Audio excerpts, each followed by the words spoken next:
David's alarm rang before the sun had fully risen, and the sound settled into the quiet of his room like a weight he had carried for a long time. Morning light pressed softly through the curtains, touching the edges of a desk crowded with unfinished thoughts and forgotten plans. And as he lay there listening to the distant noise of the city beginning its day, he felt that familiar sense of standing still while everything else moved forward without hesitation.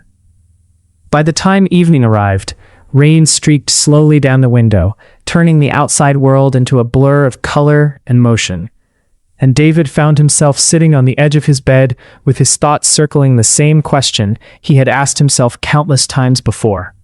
How does a life change when the future feels too big to face all at once? The weight of everything he wanted to do pressed against him, not as a clear direction, but as a single overwhelming mass. And it left him feeling frozen in place, unsure where effort should even begin. Later that night, in the quiet glow of his laptop, something in him softened.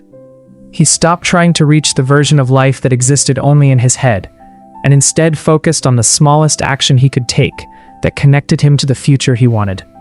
He wrote a paragraph, closed the laptop, and sat there for a moment as the silence returned, noticing that something subtle but important had shifted within him, as if a door had opened just enough to let in air.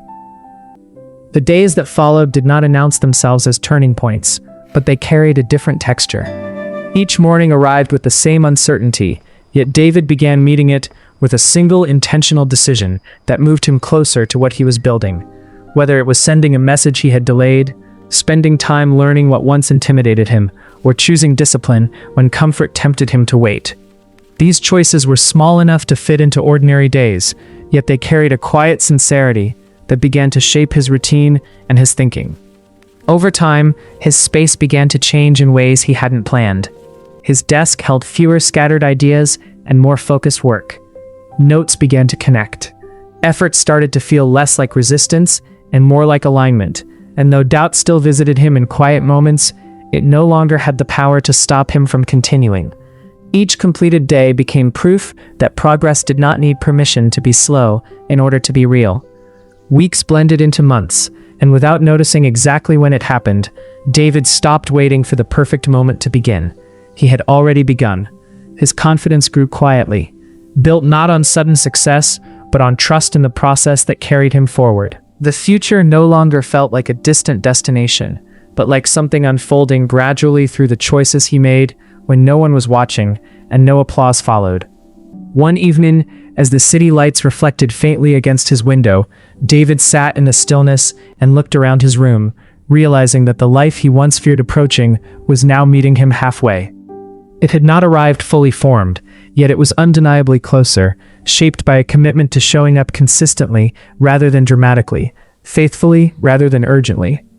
The following morning, as light filled the room once again, David reached for the work that waited for him, feeling no need for certainty or motivation, only the quiet understanding that the future responded to movement.